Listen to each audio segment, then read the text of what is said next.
पर तबादला ख्याल हुआ। एक अहम शख्सियत ने भी वज़ीर आज़म से मुलाकात की। मुलाकातों और वसी तर मुशावरत का मकसद फौजी तकर्रुरी के हवाले से उमूर को खुश उसलूबी से हल करना है।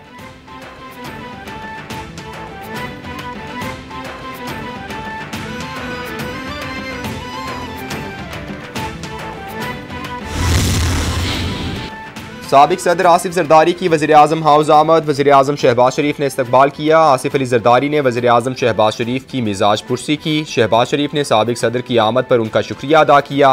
दोनों कायदीन के दरमियान मुलाकात में मजमूई मुल्क की सियासी सूरत हाल पर तबादला ख्याल किया गया।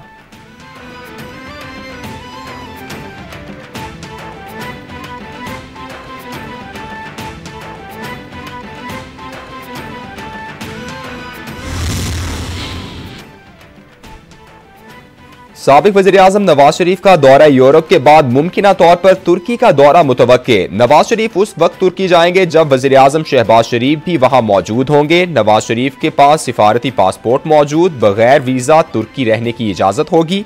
वज़ीर आज़म शहबाज शरीफ 2 रोज़ा दौरे पर 25 नवंबर को तुर्की जाएंगे। फ्रैगेट का इफ्तिताह करेंगे। वज़ीर आज़म तुर्क हम मनसब से मुलाकात भी करेंगे।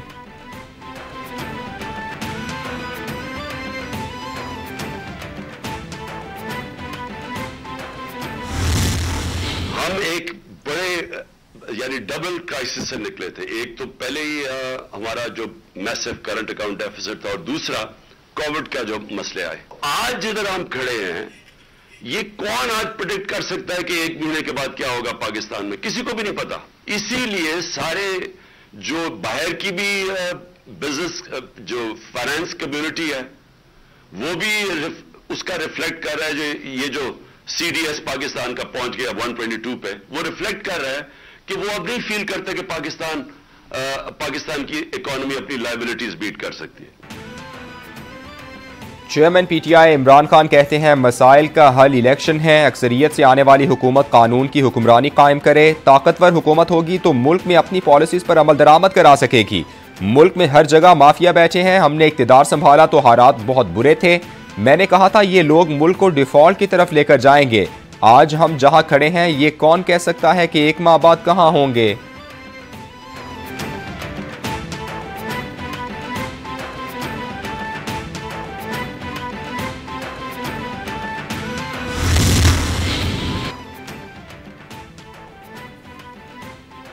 आर्मी चीफ के लिए हमारा कोई फेवरेट नहीं। चाहते हैं कि ये मामला गैर मुतनाज़ा रहे। वजीर दाखिला और वजीर दिफा के अलग अलग बयानात हैं। इतनी नाअहल हुकूमत तारीख में कभी नहीं आई। शहबाज शरीफ इतना डरते हैं तो फिर वजीर आजम बनने की क्या जरूरत थी? कोई और काम कर लेते।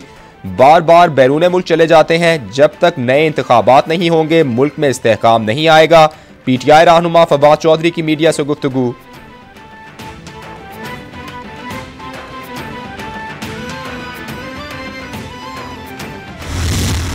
इंशाअल्लाह ताला हमारी अब सारी तवज्जो का मरकज जो है, हुकूमत यही दहशतगर्दी के केसेस चलाती रहेगी।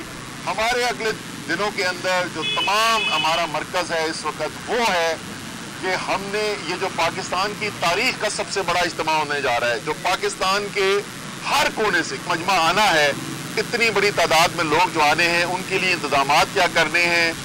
हमारी पिंडी की जो तंजीम है उसके पास जिम्मेदारी होगी इनकी मेजबानी करने के लिए। गिनती करने वाले तैयार हो जाएं, तारीख रकम होने वाली है। खैमा बस्ती लग रही है। आइंदा दिनों में पाकिस्तान का सबसे बड़ा इज्तिमा हो रहा है। इमरान खान गोलियां खाने के बावजूद डटे हुए हैं। इमरान खान की जिदोजहद अवाम के लिए है। PTI रहनुमा असद उमर की मीडिया से गुफ्तगू। बोले मौजूदा हुकूमत ने मुल्क की मईशत तबाह कर दी। मुआशी तबाही कौमी सलामती के लिए खतरा है। इंतशार से बचने का वाहिद रास्ता शफाफ इलेक्शन है।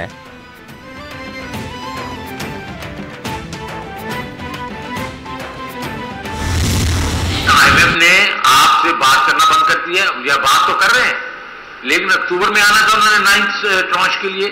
फिर उन्होंने कहा कि 3 नवंबर को आएंगे, अभी नहीं आ रहे। अब वो ये पता चल रहा है कि शायद वो फिर डिले हो जाए, शायद जनवरी में आए। फूड सिक्योरिटी महंगाई ने आवाम की कमर तोड़ दी। पेट्रोल और डीजल की कीमत जहां छोड़ी थी अब डबल है। गुज़श्ता साल एक्सपोर्ट 28% बढ़ी, अब 19% कम हो गई है। ये लोग 4 साल रह गए तो हमारा अल्लाह ही हाफिज होगा। साबिक वजीर खजाना शौकत तरीन का तकरीब से खिताब। बोले मुल्क का कर्ज 8.9 ट्रिलियन हो गया और अखराजात बढ़ गए। इन 6 माह में कर्जों में 17% इजाफा हुआ।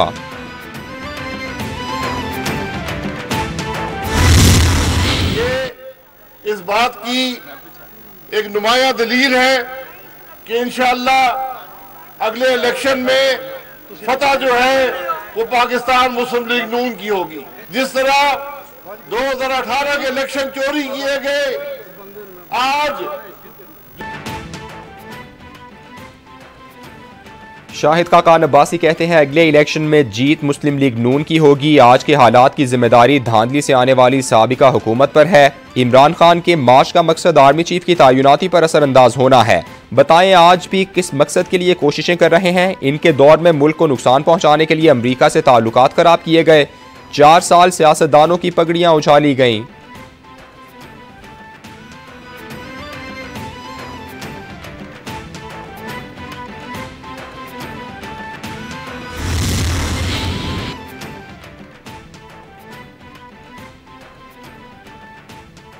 वज़ीर इत्तलात सिंध शर्जील मेमन कहते हैं इंतखाबात 2023 में अपने वक्त के मुताबिक होंगे। इत्तेहादी हुकूमत अपनी मुद्दत पूरी करेगी। इमरान खान की बकिया जिंदगी अदालतों के चक्कर काटते और सलाखों के पीछे गुजरेगी। जाहिर होता है कि कीमती तहाइफ और एजाज़ात बेचना इमरान खान की पुरानी आदत है। सुना है इमरान खान ने क्रिकेट में इंडिया से मिलने वाला सोने का तमगा भी बेच डाला था।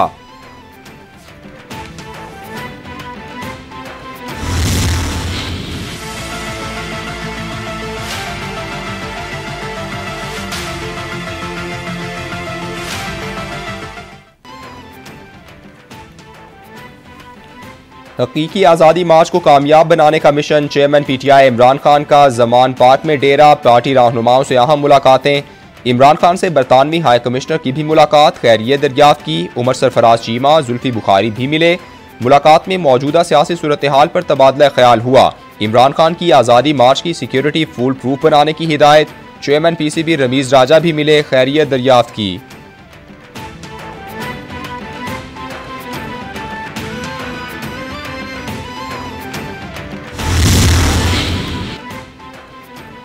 जुड़वा शहरों में एक ही वक्त में 2 टाकरे। मौजूदा क्रिकेटर्स इंग्लैंड के तो साबिक क्रिकेटर विफाकी हुकूमत के सामने। रावलपिंडी इंतजामिया परेशान। PTI की मकामी क़यादत को वेन्यू तब्दील करने की तजवीज़ दे दी। PTI ने मुशावरत के लिए वक्त मांग लिया। तहरीक इंसाफ का फैजाबाद के करीब 26 नवंबर को धरना होगा तो इंग्लैंड की टीम भी 26 नवंबर को इस्लामाबाद पहुंचेगी। इंतजामिया ने धरने का मकाम अल्लामा इकबाल पार्क तक लाने की तजवीज़ दी।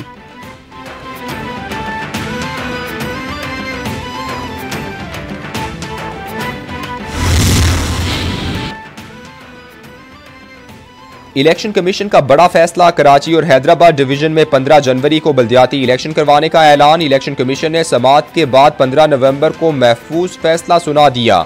इलेक्शन कमीशन की मुतालिका इदारों को सिक्योरिटी के इंतजामात मुकम्मल करने की हिदायत। वज़ीर इत्तलात सिंध शर्जील मेमन कहते हैं इलेक्शन कमीशन के फैसले पर अमल दरामद करेंगे।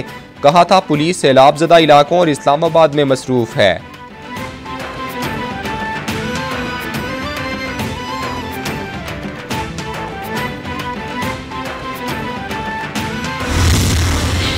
इलेक्शन फेज 1 जो हुआ था, जो सिंध के दूसरे अजला में हुआ था फेज 1, वो तो ऐसे लग रहा था कि इलेक्शन कम और जंग का मैदान ज्यादा है। PTI रहनुमा अली जैदी कहते हैं सिंध बल्दियाती इंतखाबात का पहला मरहला इलेक्शन कम और जंग का मैदान ज्यादा था। अब 15 जनवरी को कराची हैदराबाद डिवीजन में बल्दियाती इलेक्शन होने जा रहे हैं। पीपल्स पार्टी रियासती दहशतगर्दी कर रही है। पुलिस DCO को मिलाकर सिंध बल्दियाती इंतखाबात का पहला मरहला कराया गया। सिंध में पीपल्स पार्टी ने कौन सी दूध की नहरें बहा दी कि कोई उम्मीदवार उनके आगे खड़ा ना हुआ।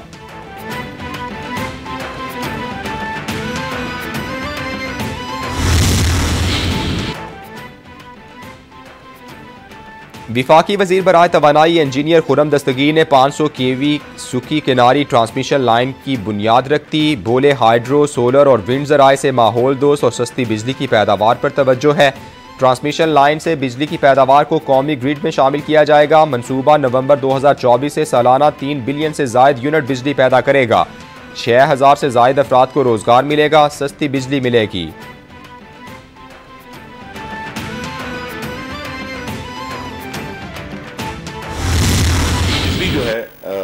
दोनों हजरात इसलिए अहम है कि ये पानी से बनने वाली बिजली है, और जितनी ज़्यादा हम पानी से बनने वाली बिजली बनाएंगे, हम पाकिस्तानियों के लिए बिजली की कीमत इंशाअल्लाह कम करेंगे।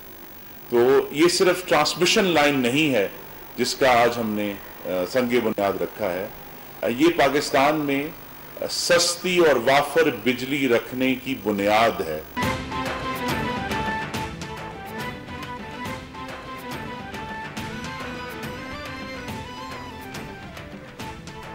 विफाकी वज़ीर बराए तवानाई इंजीनियर खुरम दस्तगीर ने 500 kV सूखी किनारी ट्रांसमिशन लाइन का संगे बुनियाद रख दिया। बोले हाइड्रो, सोलर और विंड ज़राए से माहौल दोस्त और सस्ती बिजली की पैदावार पर तवज्जो है। ट्रांसमिशन लाइन से बिजली की पैदावार को कौमी ग्रिड में शामिल किया जाएगा। मंसूबा नवंबर 2024 से सालाना 3 बिलियन से ज़ायद यूनिट बिजली पैदा करेगा। 6000 से ज़ायद अफराद को रोज़गार मिलेगा, सस्ती बिजली मिलेगी।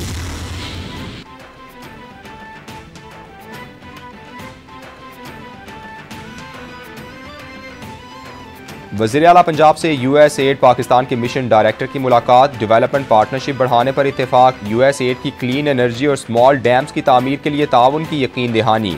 पंजाब और कैलिफोर्निया को सिस्टर स्टेट करार देने के मुआहदे पर पेशरफ्त का खैर मकदम। चौधरी परवेज़ इलाही ने कहा, मईशत की बेहतरी, कारोबार और सरमायाकारी के फ़रोग के लिए ताउन मज़ीद बढ़ाएंगे।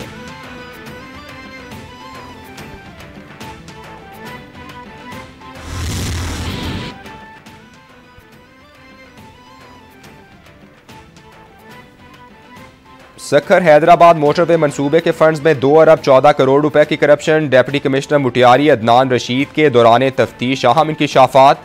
ओपन चेक से निकाली गई सरकारी रकम में सियासी शख्सियात के फ्रंट मैन को भी दी गई। सिंध से सूबाई वजीर और रुकने कौमी असम्बली को रकम का बड़ा हिस्सा दिए जाने का इंकिशाफ। DC अदनान रशीद के मुताबिक रकम सियासी शख्सियात के कोऑर्डिनेटर्स मसरत जाफरी और असलम पीरजादा को दी गई।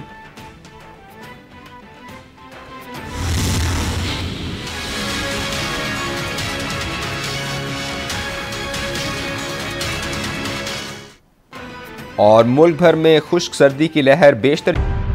मेरा गुजर खान, मेरी पहचान। गुजर खान की तारीखी GT रोड